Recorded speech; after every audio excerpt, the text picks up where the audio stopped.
ಹಂತಕಿ ಸೂಚನಾ ಕರಾಳ ಮುಖ ಮತ್ತಷ್ಟು ಬಯಲಾಗಿದೆ. 4 ವರ್ಷದ ಮಗನನ್ನ ಕೊಂದ ಹಂತಕಿ ಸೂಚನಾ ಕರಾಳ ಮುಖ ಮತ್ತಷ್ಟು ಬಯಲು. ಮಗು ಚಿನ್ಮಯ್ ತಂದೆಯನ್ನ ಭೇಟಿ ಆಗಬಾರದೆಂದು ಹತ್ಯೆ ಮಾಡಲಾಗಿದೆ ಅನ್ನೋ ಮಾಹಿತಿ. 4 ವಾರಗಳಿಂದ ಪತಿಗೆ ಮಗನನ್ನ ಸೂಚನಾ ತೋರಿಸಿರಲಿಲ್ಲ. ಕೋರ್ಟ್ ಆದೇಶ ಇತ್ತು, ಆದರೂ ಕೂಡ ಅದರ ಪಾಲನೆ ಆಗಿರಲಿಲ್ಲ. 4 ಬಾರಿ ಪತ್ನಿಗೆ ಇಮೇಲ್ ಅನ್ನ ವೆಂಕಟರಮಣ ಮಾಡಿದ್ರು ಮಗುವನ್ನ ನೋಡಬೇಕು ಅಂತ.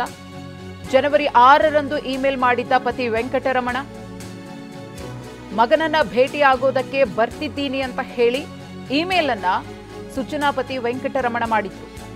ಇನ್ನು ವೆಂಕಟರಮಣ ಇಮೇಲ್ ಬಳಿಕ ಸೂಚನಾ ಗೋವಾಗೆ ಪ್ರಯಾಣವನ್ನ ಬೆಳೆಸಿದ್ಲು.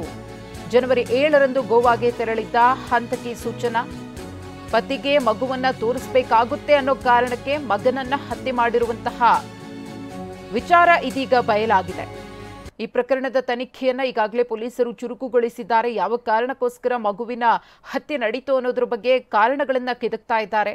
ಇದರ ಬೆನ್ನಲ್ಲೇ ಹಂತಕಿ ಸೂಚನಾ ಕರಾಳ ಮುಖ ಬಯಲಾಗ್ತಾ ಇದೆ.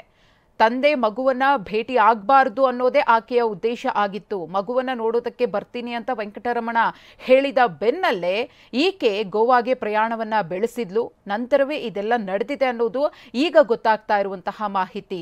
ತನಿಖೆ ಮತ್ತಷ್ಟು ಚುರುಕುಗೊಂಡ್ಮೇಲೆ ಇನ್ನೇನೇನು ಸತ್ಯಗಳು ಹೊರಬರುತ್ತೆ ಅನ್ನೋದನ್ನ ಕಾದು ನೋಡಬೇಕಿದೆ. ಕೋರ್ಟ್ ಸೂಚನೆಯನ್ನ ಕೊಟ್ಟಿತ್ತು. ಕೌಟುಂಬಿಕ ಕಲಹದಿಂದಾಗಿ ಇಬ್ರು ಕೂಡ ವಿಚ್ಛೇದನವನ್ನ ಪಡ್ಕೊಂಡಿದ್ರು.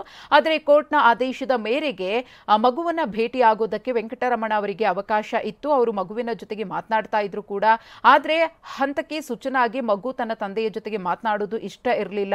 ಇನ್ನು ಭೇಟಿ ಆಗೋಕೆ ಬರ್ತೀನಿ ಅಂದಾಗ್ಲೂ ಕೂಡ ಆಕೆ ಯಾವುದೇ ರೀತಿಯ ಪ್ರತಿಕ್ರಿಯೆಯನ್ನ ಕೊಡದೆ ಈ ರೀತಿಯ ಕೃತ್ಯವನ್ನ ಎಸಗಿದ್ದಾಳೆ ಅನ್ನೋದು ಗೊತ್ತಾಗಿದೆ.